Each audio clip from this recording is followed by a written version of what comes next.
Kürdəmirdə magistral su boru xətti partlayıb. 8400 abonent susuz qalıb. Hadisə Ağsu Bəhramtepe yolunun 27-ci kilometrliyində rayonun Topal Əsənli kəndi ərazisindən keçən hissəsində qeydə alınıb. Belə ki, qəza Külüllü Kürdəmir magistral su xəttinin diametri 500 mm olan polietilin içməli su xəttində baş verib. Hadisə yerinə dərhal Kürdəmir su meliorasiya sisteminin istismarı idarəsinin canlı qüvvəsi və texnikası cəlb olunub. Qəzanın aradan qaldırılması istiqamətində zəruri işlər həyata keçirilir. Qeyd edək ki, Küçüllü Kürdəmir magistral içməli su xətti 2013-cü ildə dövlət vəsaiti hesabına çəkilib və bu magistral su xətti rayonun 6 kəndi və rayon mərkəzində 8400 abonentə və ümumilikdə rayonun 21 min əhalisinə xidmət edir. İdarənin rəis müavini Rafael Hacıyev bildirib ki, hadisə 17-si 11-ci ay 2025-ci ildə səhər saatlarında baş vermişdir. Hadisə ilə bağlı idarəmizə məlumat verildi.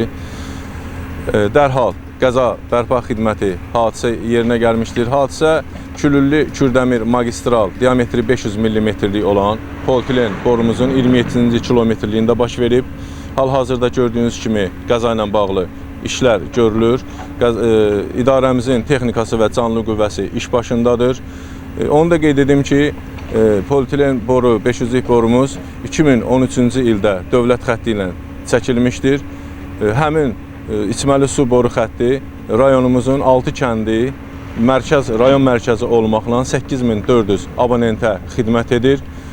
Qəza ilə bağlı onu deyə bilərəm ki, axşam vaxtlarına yaxın saatlarda qəza tam bərpa olunub, rayonumuzu içməli su təminatı ilə təmin olunacaqdır. Qeyd edək ki, Küçüllü Kürdəmir magistral su xətti bir müddət öncə partlamışdı və aidiyyatı qurumun əməkdaşları qəzanı aradan qaldırdı. Aqilə Sədov, Aysu İsmailova, Kürdəmir.